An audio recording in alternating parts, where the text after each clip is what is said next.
Hello everyone, welcome to my YouTube channel.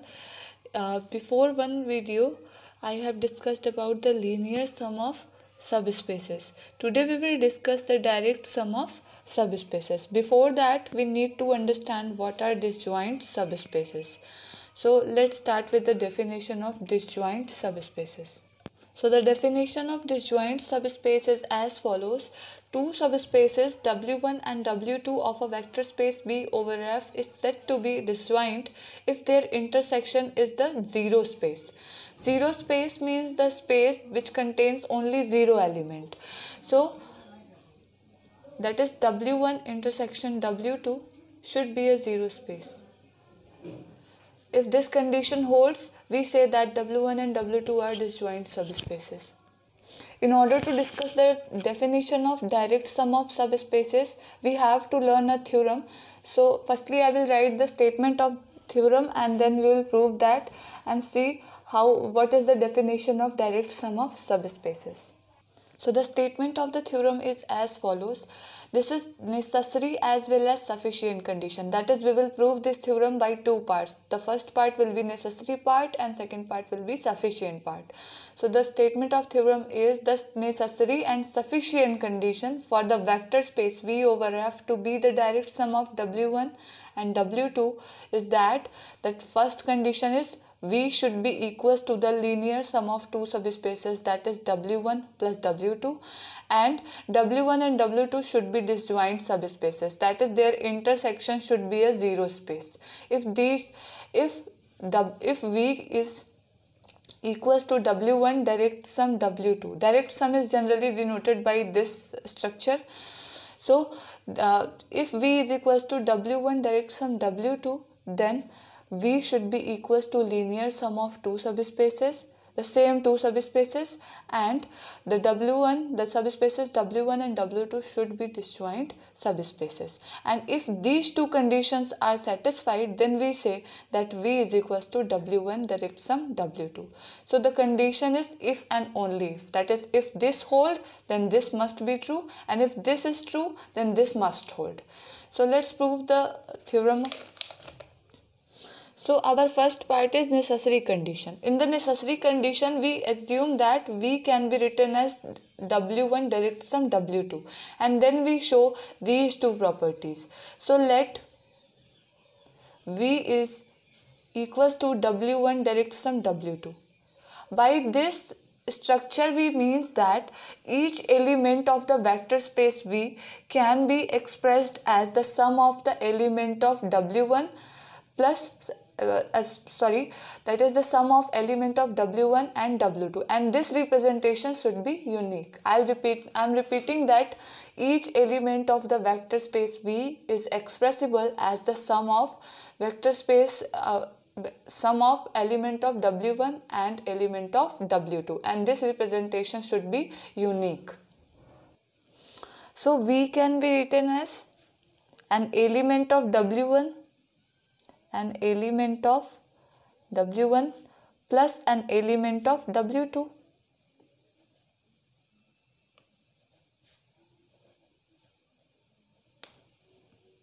And if I consider this element as an arbitrary element, then after adding each element in this manner, we get the whole space W1. So we can write V is equals to W1 plus W2. So our first condition is proved, that is V is equals to the linear sum of the subspaces W1 and W2. Now we will prove our next condition, that is W1 and W2 are the disjoint subspaces.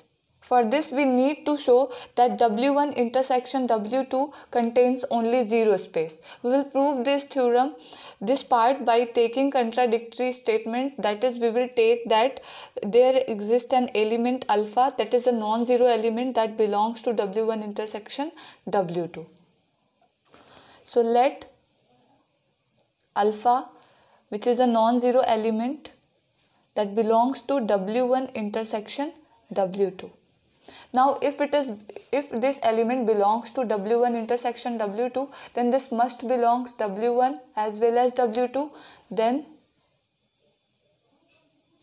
alpha belongs to W1 and alpha belongs to W2. Now, also, since W1 and W2 are the subspaces of V, so if alpha belongs to W1 and alpha belongs to W2, then alpha must belongs to V also. Now, alpha can be written as alpha plus 0 element of the vector space V, where alpha belongs to W1 and this 0 element belongs to W2. Since W2 is subspace, then it must form the abelian group with respect to addition, so 0 element must be there. Now, alpha can also be expressed as 0 plus alpha. This time this 0 belongs to W1 and this alpha is coming from W2. As I told you at the start of theorem that this expression, that is after writing V as W1 direct sum W2, each element of the vector space V can be expressed as the sum of element of W1 and W2, but that representation should be unique. But here we are getting two representation for the elements of the vector space V. So we get a contradiction because that doesn't hold the definition of direct sum. That is, alpha belongs to V can be expressed in at least two different ways. This contradicts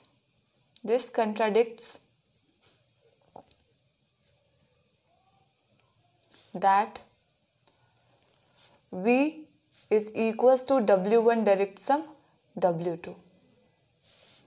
So we get a contradiction. That's why this element alpha should be a 0 element. We have assumed that this is non-zero element. That's why we get a contradiction. So if we consider it as a 0 element, then the subspace, the vector space can be written as the direct sum of subspaces W1 and W2. So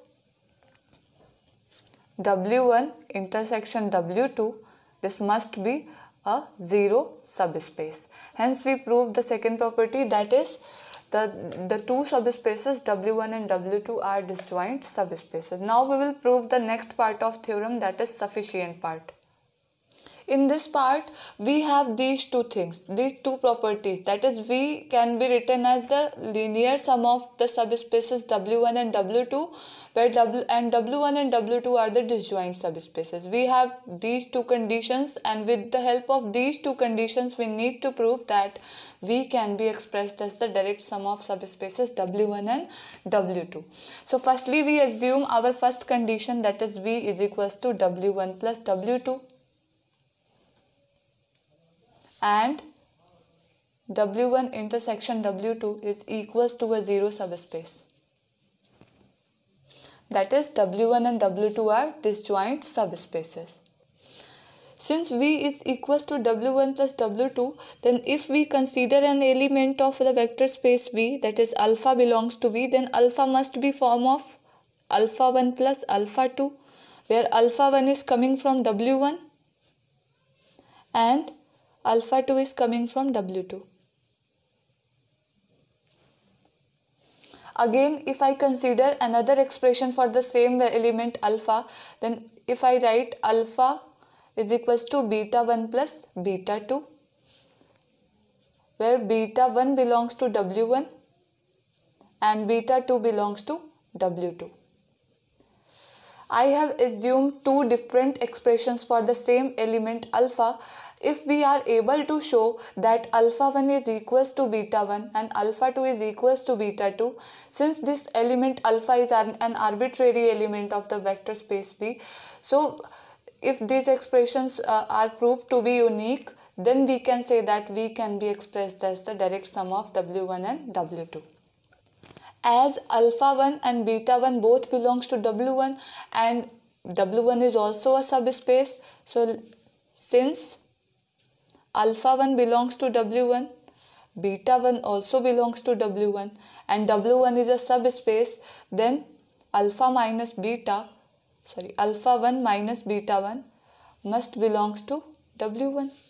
And similarly for W2, since alpha 2 belongs to W2, beta 2 belongs to W2 and W2 is also a subspace, so alpha 2 minus beta 2 must belongs to the subspace W2. if alpha 1 minus beta 1 belongs to W1 and alpha 2 minus beta 2 belongs to W2, then alpha 1 minus beta 1 and alpha 2 minus beta 2, this must belongs to the intersection of W1 and W2 because they are common in W1 and W2 both. That is, alpha 1 minus beta 1 and alpha 2 minus beta 2 are the element of W1 intersection W2. And by the second condition, W1 intersection W2 is equals to a zero subspace. So if they are element of this subspace W1 intersection W2, then they must be equals to 0, and this also must be equals to 0. From there we will get that alpha 1 minus beta 1 is equals to 0. Similarly, alpha 2 minus beta 2 is also equals to 0. That is, alpha 1 is equals to beta 1 and alpha 2 is equal to beta 2. So what we are getting from here, that the expression that we have taken was unique. That is, alpha 1 is equals to beta 1 and alpha 2 is equals to beta 2. So the expression is unique. From here we can say that alpha belongs to V can be uniquely expressed.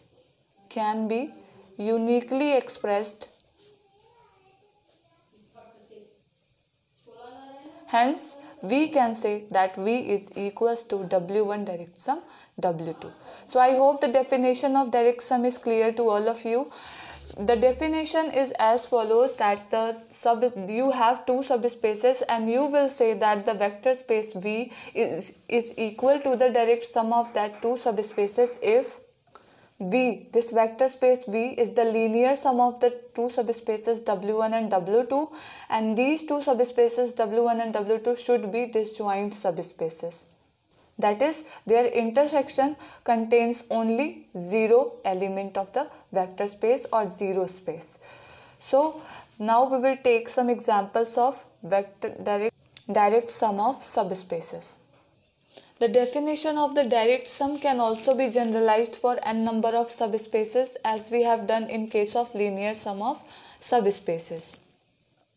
That is, if let Vf be a vector space and let W1, W2 and so on Wn be the subspaces of the vector space V, then V can be expressed as the direct sum of W1, W2 and so on Wn if and only if, this is necessary as well as sufficient condition, if and only if V can be expressed as the linear sum of these n subspaces, and these n subspaces should be disjoint subspaces. That is, their intersection contains only zero space. Now we will take the example. For example, let's consider the vector space V is equals to R square over R. And let W1 and W2 be the two subspaces of the vector space V. That is, W1 is equals to x, 0 such that x belongs to R,